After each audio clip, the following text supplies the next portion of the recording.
This is One with the Snow by Komaru, an entry into this year's Winter Visual Novel Jam 2021, which is a fairly short game with a simple premise. We are one of the last two people alive in our country,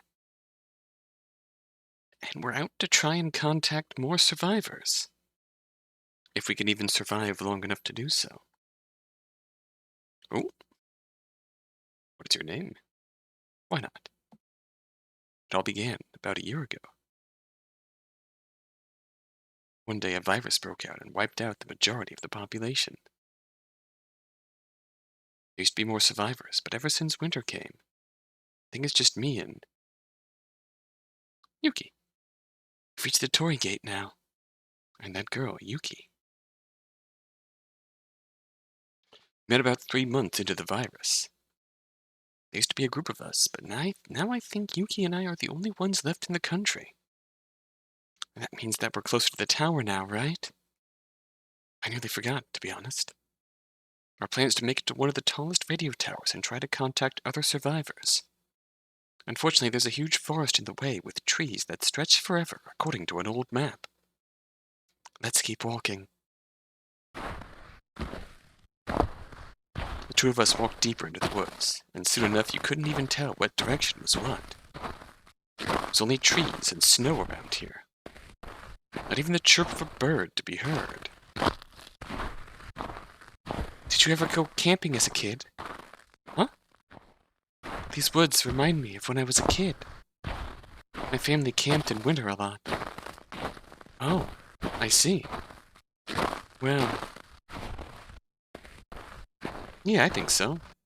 Never really cared for camping, really. The conversation ended with that, and we continued to walk in silence. Until she stopped walking. Oh? Hmm? You good there? Sorry, I just thought that. Never mind. All right then. We continued to walk in silence.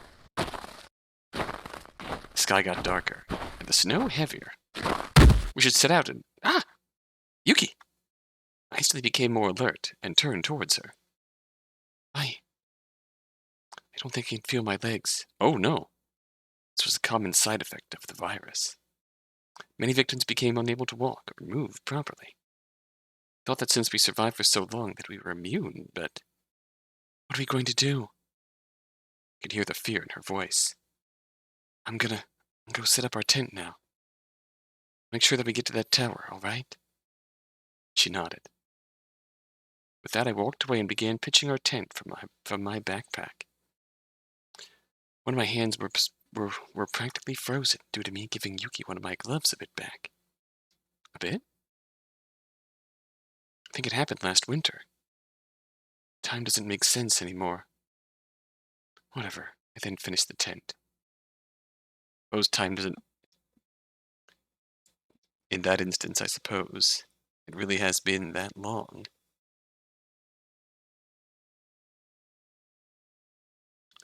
It had already gotten really dark by the time I was done. That long since we've been alone in this country? That's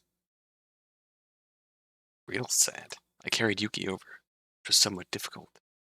People would probably assume that in an apocalypse you'd get really buff from running from zombies or wolves, but this wasn't the case.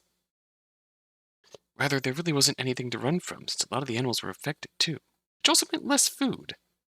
A lot of us died from malnourishment, or just weaker from it, like me. Thanks. Don't worry about it. The top priority is getting us both alive to the tower anyway, so you don't need to be so thankful. Oh, please, if you didn't like me, you would have left me behind a while ago. Can you sit with me for a bit? Even make a fire? It's getting awfully cold, but I don't have any wood. I sold my axe like 6 months ago. All the more evidence that we really have been together for more than a year in this. Besides, this ground is too wet. Oh. Sat down next to her.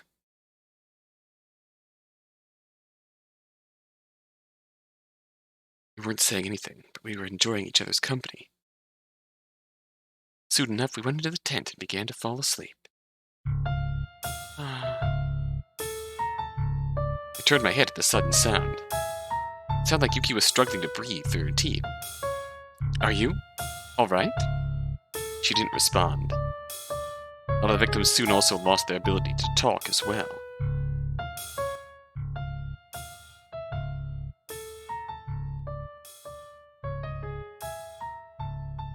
Just wait here. I'll go get something. I'm not sure what, but I have to do something. The winter wind bit any exposed part of my skin more ferociously than any wild animal could have. Ah!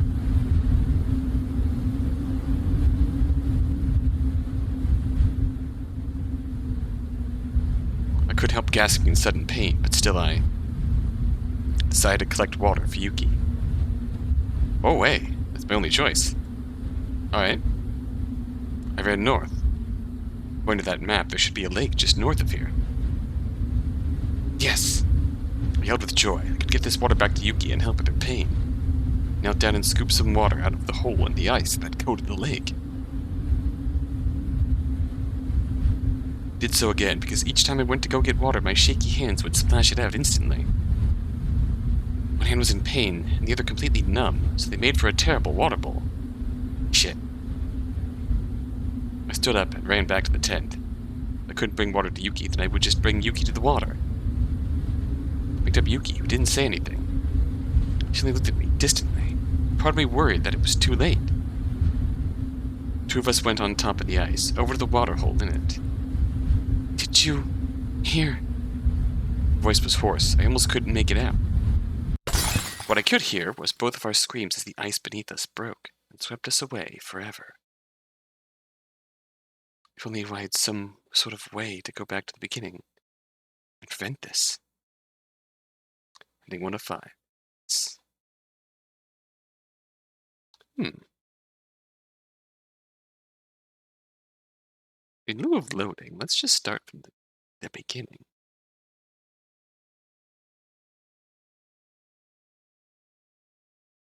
And feel the coolness of the air on my face cheeks.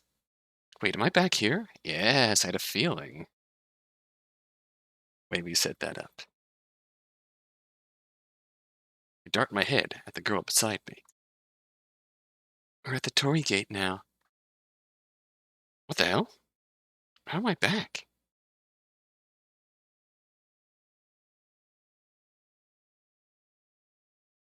Oh, screw it. This doesn't matter now.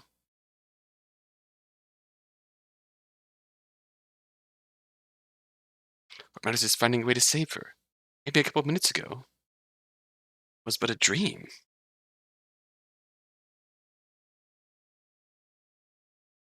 Subconsciousness is probably telling me to avoid the lake. Be okay.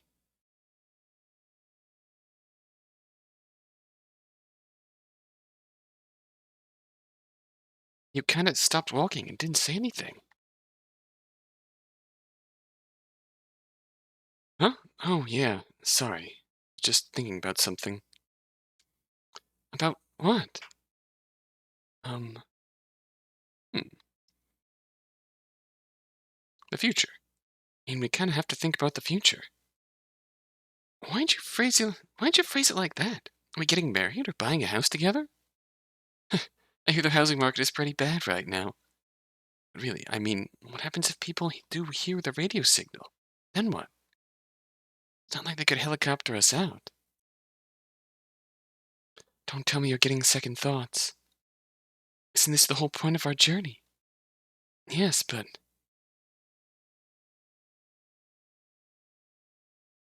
Who knows? But this, but that. I don't even know if they don't have helicopters. We're in a rather unpopulated, before as well, area, with a lot of choppy winds. I don't think that they ever bothered to look here. Maybe we're worried if there isn't anyone. Except I'm not actually going to say that. I don't want her to feel more down. I guess we're going to continue to walk in silence. Getting quite far. He collapsed much earlier on, and this time she hasn't said anything yet. Ah! Ooh! God damn it. Are you okay? I can't move my legs, I think. Look in her eyes now. She already knows what's happening to her. Gotta start pitching our tent. Just don't get too far, I mean. Yeah, I'll be back. Looking at me angrily right now as I'm grabbing my backpack. If looks could kill. Oh no. Guess I should pick up Yuki now and... What can I do to stop it from happening? There's no proof that water doesn't help, but I don't have a cup to put the water in. Could melt the snow, but we all know that it's full of sticks and it would just make our mouths hurt. Maybe food would help. Are you going to bring me inside the tent or what? It's getting dark. Right, sorry. Did we upset her by talking about the future? Yuki's now in the tent. Need to think about getting food. Guess the best place to start is my backpack, but I grab it to confirm my suspicions, and I was correct. It's only a small amount of nearly gray vegetables. I could eat all of this here in a bite. Plus, eating all of this food is probably somehow making us weaker. Barely getting any protein. What should I do? Right, we'll go out and get food. Right. Grab the dull knife from my bag. Still wild animals alive, especially in forests, but I think that finding some garlic or whatever more common. The snow's so thick right now. Whatever, I need to go right now. Guess I'll just go quietly. Audio Jungle. Sounds really close. Oh boy. What the hell do I do? Oh, hi. Audio Jungle. Ran away. Is that a... Whatever, I should go back now. Yuki's probably worried. Yuki. Why is my mind suddenly flashing back to last time? Wasn't that just a dream? Komaru, she needed help. Last time she wasn't able to speak out, louder than a whisper. Shit. Gotta run back there. Yuki! Gotta check inside the tent. What the hell? What am I looking at? There's blood all over her. Audio Jungle. Ah, that's what that is. It's behind me, isn't it? Guess they must have followed the human scent back to the campsite when I walked too far into their territory. Not exactly their fault. They must not have seen humans in a year or so. Ending 2. Wolves. Ooh, closed that time. A truly dead end.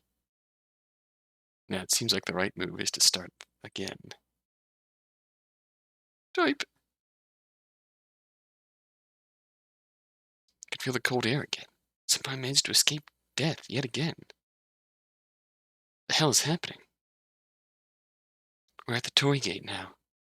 It all loops back to the Torii Gate. Why? It's nothing more than just wood, right? That's interesting. Do you want to talk about something? You seem a little off right now.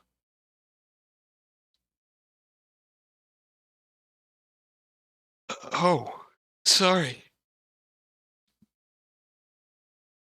The answer to stopping this must be to just run, right? Just never look back.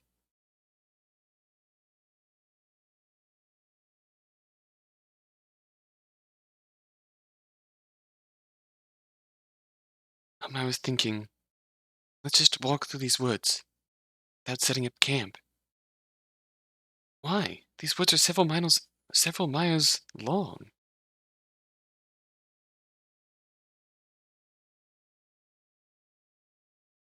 I just think it's best. You can borrow my scarf if you get too cold. Right. Yes. You can't wait to get to that radio tower, huh?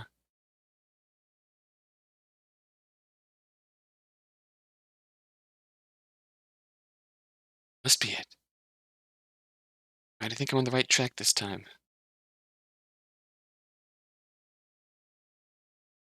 Know that there's probably going to be a heavy snowfall tonight. Just hold her hand tightly and never look back.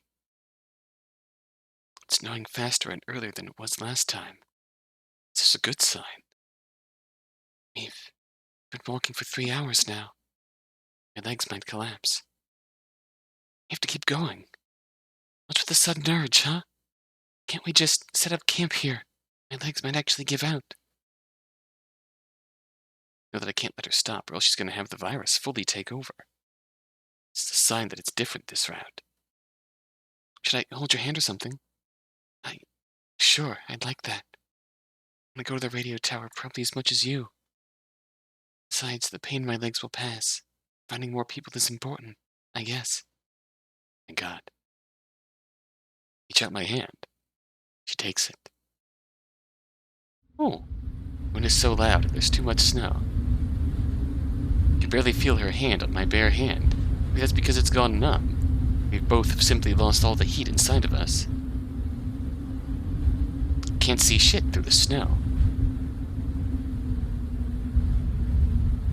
Miraculously, we haven't even hit a single tree yet somehow.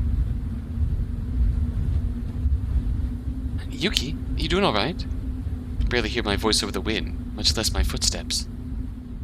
Wait, by this time she usually can't even walk that well by herself, or talk. Actually, it's been past that time, hasn't it? What time is it? Or the direction? Can't even feel my backpack on my back or my clothes brushing against my frozen skin. Only the sharp wind hitting my face cheeks.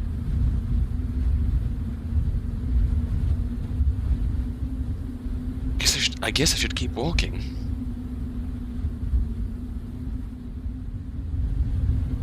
How long has it been now?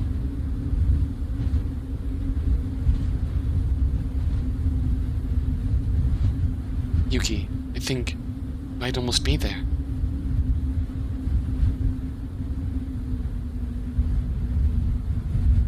No reply.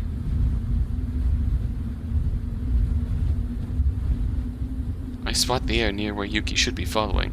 Oh? Again, nothing. How far has it been since I must have left her behind? Just now? An hour? 4 of them? How long has she been waiting for me to realize I let go? Oh no. How long have I not even been walking for? How long have I been dead for? Oh. One with the snow.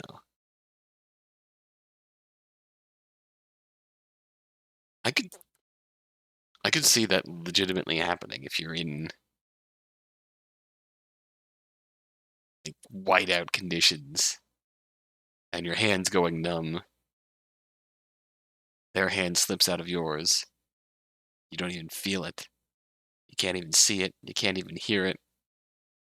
You keep walking and then you succumb as well. That's entirely reasonable. Oh.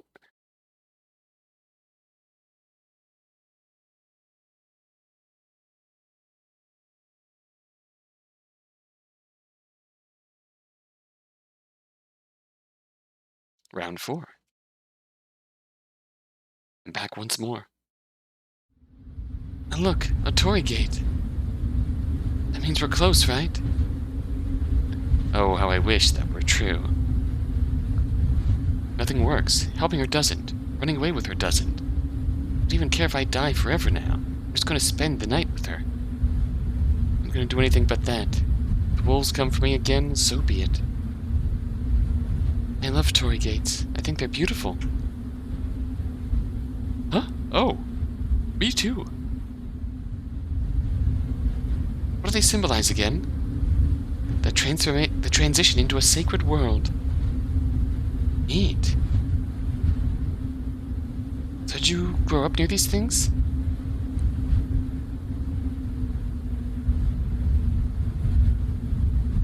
There's a temple near my house, I think.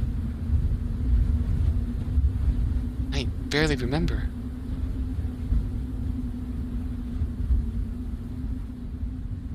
I see. Let's keep walking so we can set up camp as soon as possible.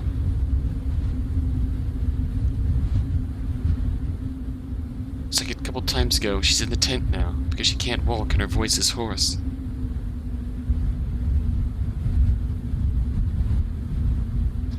Almost identical, but a little off. Is it getting snowier?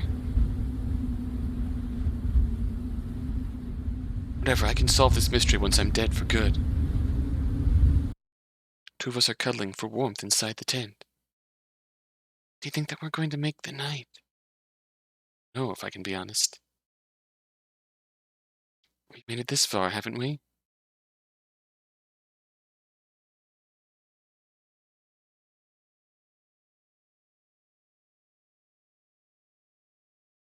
I'm scared to close my eyes.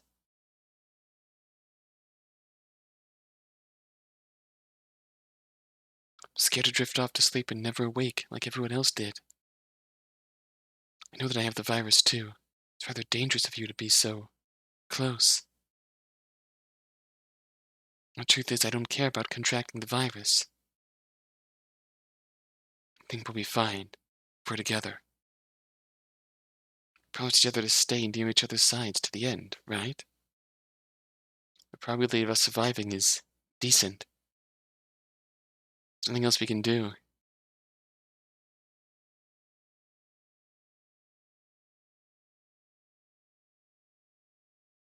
If I were to die, could you continue my diary for me? Huh? My younger sister was the first to go. This was back in June when the virus was new. It was originally hers, and she made me make the same promise. I think you're gonna die yet. That wouldn't be fair to come so far. I don't think any of this is fair at all. Why is this happening? Must only we survive?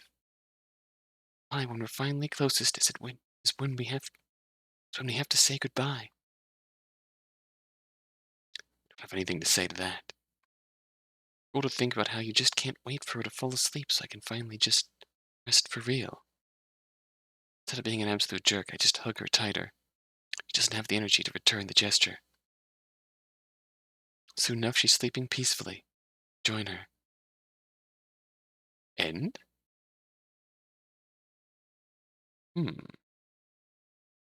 How does this affect things?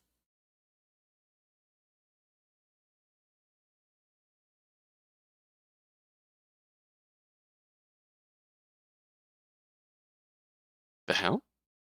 No. We're crossing the Tory now. How many times have I done this now? Yeah. Don't even have a plan for this one. Everything I've tried seems to fail. Come on, let's go find a place for the tent. Everything's the same. Yuki's hurt again. She can't walk or talk properly again. She's in the tent again and she can't see me. She can't see me. What's to stop me from just running away? Oh no. Wait, that's a horrible thing to think. I mean, I want to protect her, right? That's why I'm making such an effort to go to the radio tower with her. Each time I'm with her, it fails. Each time I die, no matter what. Isn't contacting the rest of the humanity through the tower more important? How would I even say goodbye? Should I even tell her? Should I make her sleep first? No, I don't have time for that. The wolves will be out soon. Oh boy. This is taking a dark turn. Pick up her diary from her bag and start lightly walking, hoping that she won't notice me over the wind.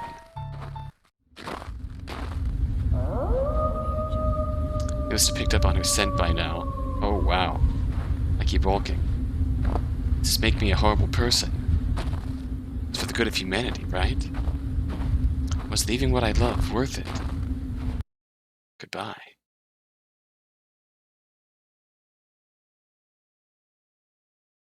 I can see how we got to that point?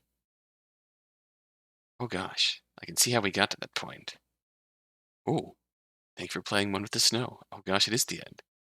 If you want your data reset so you can re-experience the game. Oh, stay in chat. Very well then. It was written in about 3 hours. The art was done in about 1. The game is mildly inspired off The Girl with the Grey Hair Awakens by Hayden on itch.io. Ooh. It's a game similar to this one, where you play multiple times to get your ending. Also, my sincerest apologies to anyone who came from my main page expecting another shitposty MS Paint game. I also apologize to you if you expected my profile to have more serious games like this one. Maybe I'll pick another game that's serious too. Maybe even a sequel to this one. Now I got other games planned. Stay tuned if you like shitposting and or visual novels, I guess. But for this game, I also didn't really put any secrets into this one either. See ya. Oh, that curses. It is a...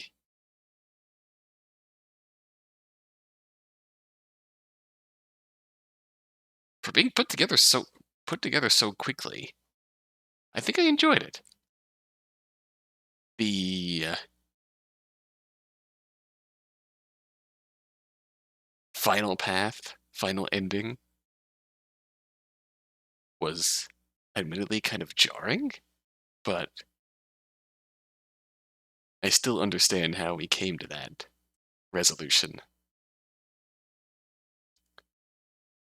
It's horrible, but I get it. But it's still horrible. I don't know, I think part of me was expecting like a path where we go around the Torii Gate or go through the Torii Gate properly, bow first, or some way where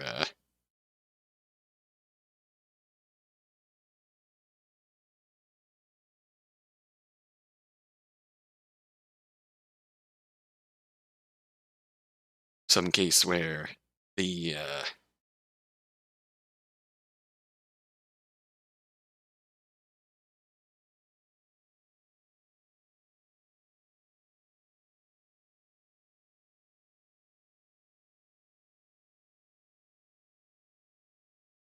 where it came down to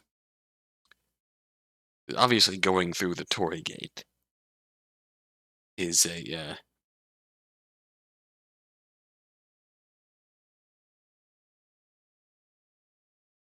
the linchpin of the time loop of sorts.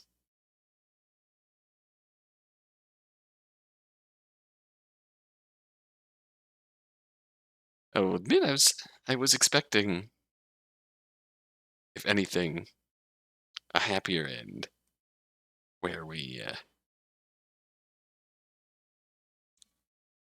the focus is on how we go through the gate. But I can accept this, given the dire state of that world. It's still horrible. It's still painful, but what it was worth, put together really quickly. It was good. One of those cases where it was put together quickly, turned out good. Could be more, though, if we ever want to come back to it and put more detail into it. Could be something fantastic. Even more of it. Even better. The idea has potential. I almost want to check out the inspiration. But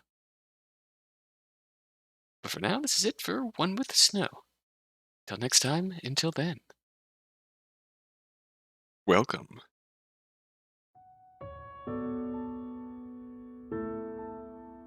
To the Girl with the Gray Hair Awakens by Hayden Games. A game made in 48 hours and touched up with a little more, but is again another game down the rabbit hole that I seem to have found myself in, where short games which change over multiple playthroughs.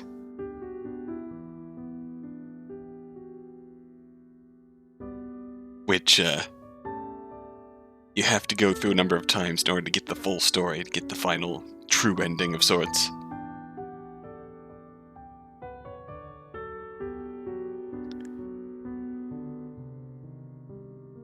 Which is right up my alley. And this was noted as the inspiration of One with the Snow. So let's check it out, shall we?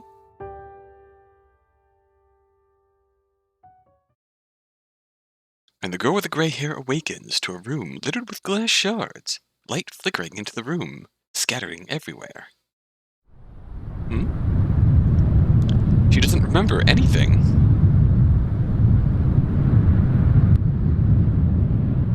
She pats herself down a bit, finding that her pockets are empty. Oh, hello. Mirror. It's half broken, but she manages to see her reflection. Shards are scattered all over the floor. They look almost ethereal in the moonlight, filtering in from outside. Red, blue, or green? Red. Teapot? A tarnished silver platter. Contains an old-looking teapot. There are ghosts of 3 water stains around the pot, suggesting places where teacups might have lived. What is there to see here? Oh, wow. This has a sort of flash game vibe to it. In a good way. Let's be clear. An arrogant-looking statue stands clear. Stands gracelessly in the corner. Oh.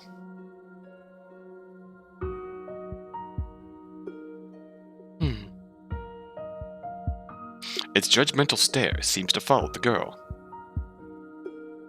There's nothing more to see here. Blue? An odd lump of concrete sits at the edge of the bench. It looks sad somehow. A ripped scarf tied to the banister. Looking over the edge, the girl sees a black mass at the bottom of the drop. She leans back from the railing. That has concerning implications. Yo. Angry gash marks line the expensive-looking silks. An eloquent-looking, lumpy chair. The girl finds the sight of it disgusting.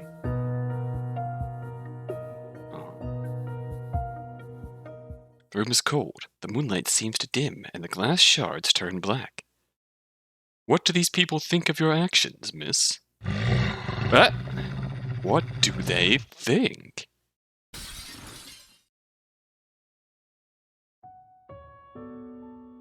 Welcome to the girl with the gray hair awakens.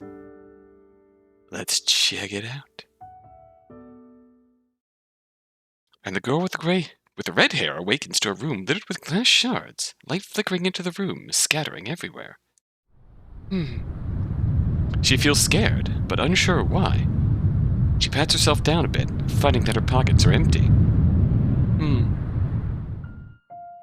It's half broken, but she manages to see her reflection. She looks scared. Shards are scattered all over the floor. They look almost ethereal in the moonlight, filtering in from outside. All but the same. An eloquent-looking, lumpy chair. The girl finds the sight of it disgusting. Let's see, that hasn't changed. Angry gash marks. Hard lump of concrete. There on the bench, looks sad somehow. Blue scarf. Ripped scarf tied to the banister. You'll see the black mess at the bottom of the drop. Lean back from the railing. Teacups. A tarnished silver platter. Contains an odd-looking teapot. It hasn't changed. Statue. The girl feels like the eyes of the statue are following her. Should she stare back? Oh, this is different. Oh, there's no saves. Yes. Something odd happens. You! Man comes out of nowhere and grabs her arm. What an imbecile. What do you think you've done, servant? You destroyed the princess's teacup. Shattered it. Look. He thrusts a shard of porcelain into the girl's hands, leaving a red gash along the lifelines of her palm. Oh no. You're just a maid, and you've destroyed a priceless cup. It was a gift. A gift from the honorable fairies. What will they think? That we destroyed their gift? The girl tries to back up, but the man simply holds onto her arm with an increased force. Maybe if we give you over to them, maybe if they know that it wasn't us, it was you. You did this, not us. Oh, raises his hand, and the glass somewhere shatters. The cup. The cup. You destroyed it. What will they think? What will they think now? Surprise.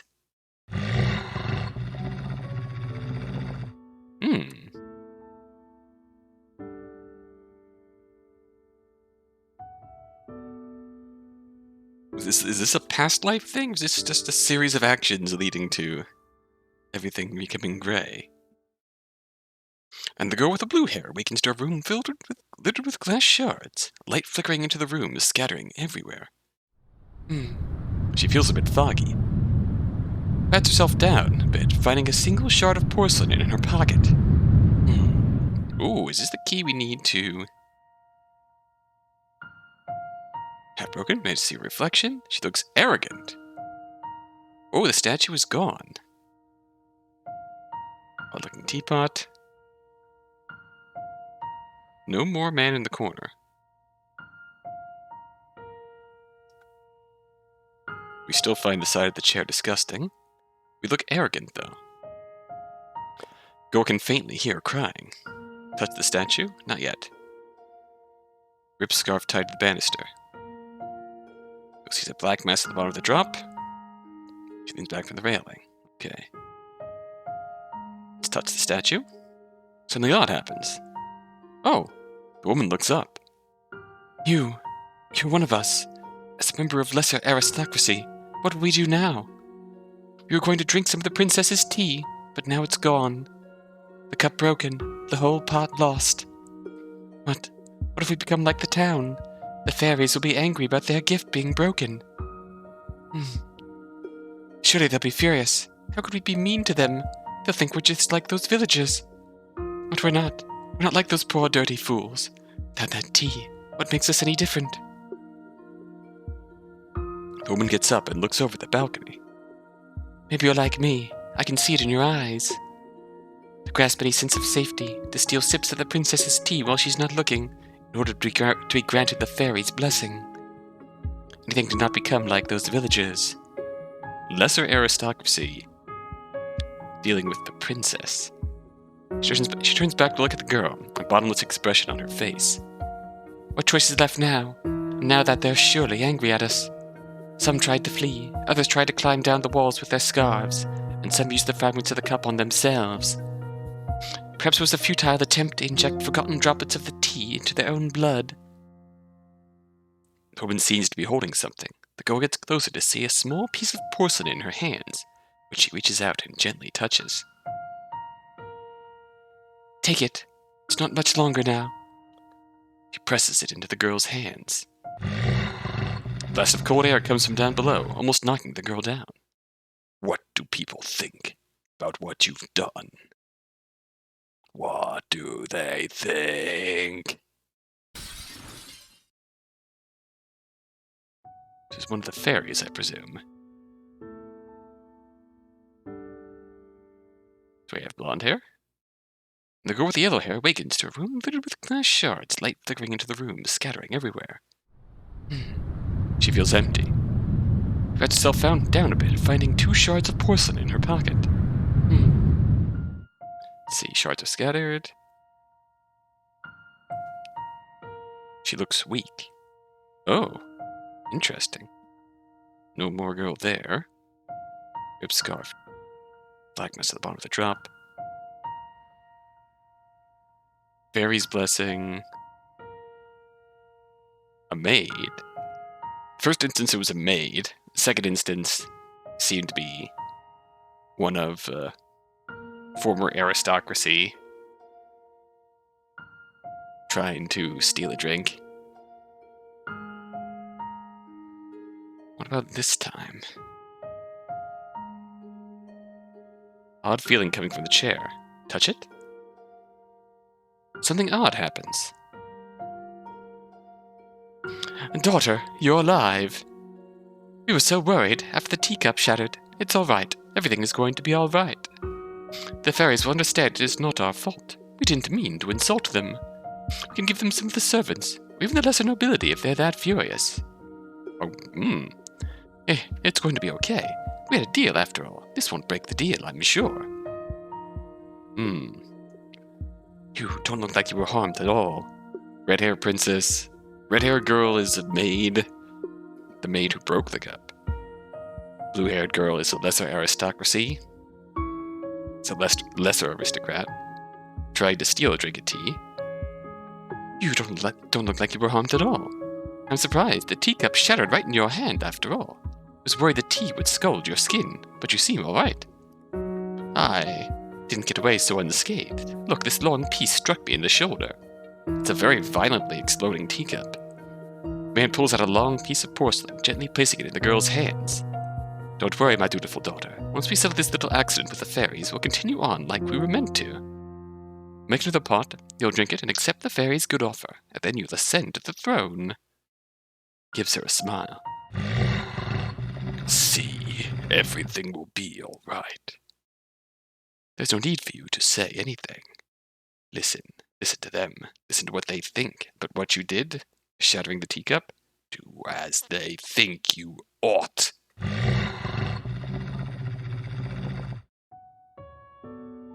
It makes me wonder why we shattered the teacup.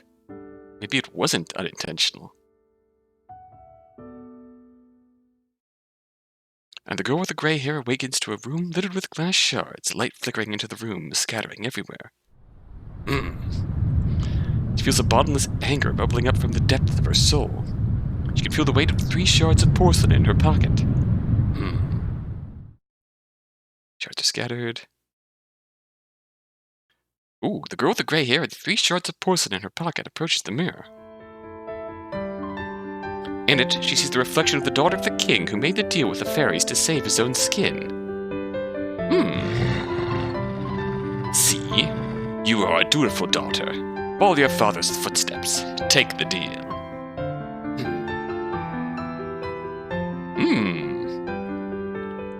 The girl pulls the pieces of porcelain from her pocket, finding that they easily form back into the whole teacup. Drink that tea we have given you. Earn our protection against the fairies that slaughter and devour those base villagers. She pulls the cup towards her face. Drink. Drink. But you are a fairy.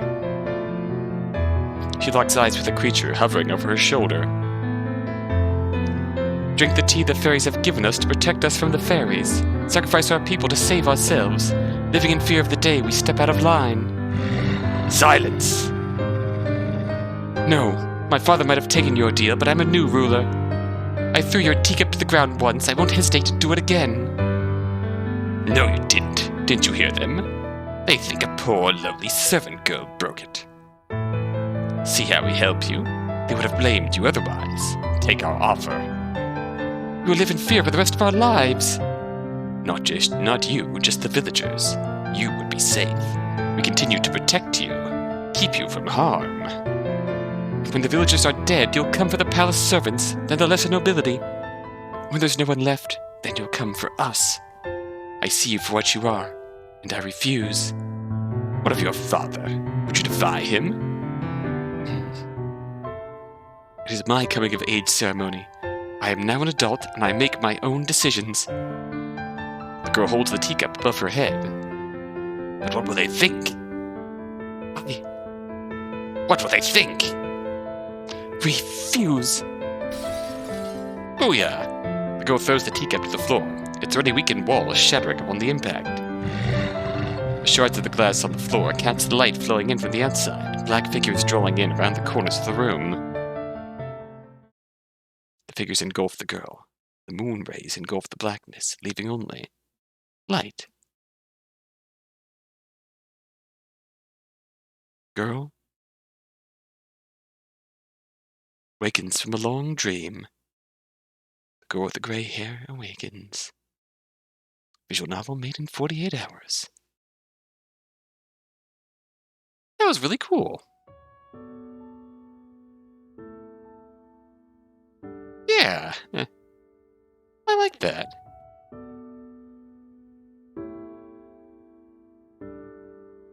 Oh, that's gonna open the internet. Yes, it is.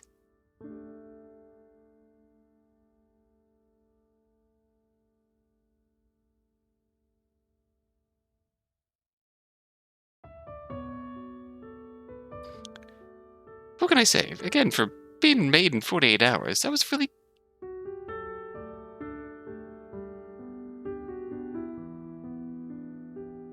once again, that was really cool. In terms of a game that comes together over the course of a few playthroughs. So it's definitely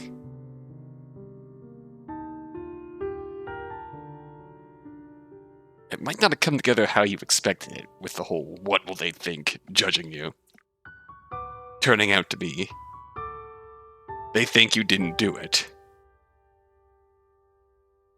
Everyone, including your father, thinks you didn't do it.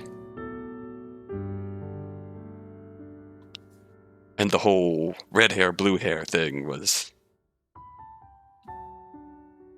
Hell, even red hair, blue hair, yellow hair thing was, seeing that one circumstance of the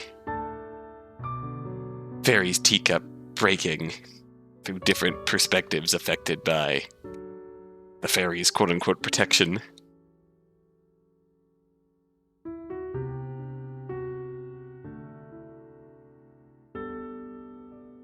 So I think that was neat. It did kind of swerve my expectations there a little bit. Less of judging you for your sin, and more of willing you into sin sort of thing. I think that was a neat touch. I like that.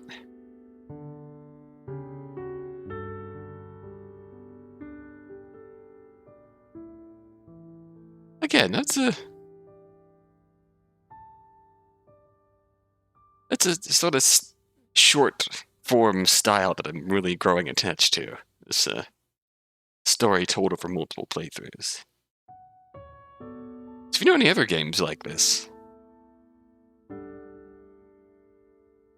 definitely shoot them my way, because I'd love to try them out. This short form style is really growing on me. Even if this random visual novel diversion from my normal programming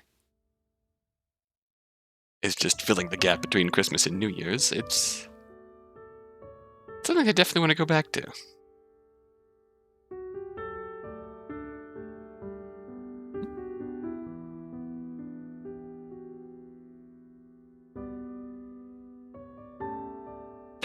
Oh, jeez.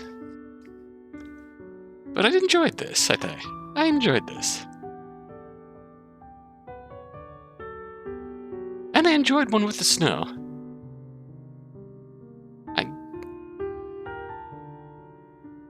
One of those things where, thinking about it in the spectrum of it was made in 48 hours. For a product made in 48 hours, it was enjoyable.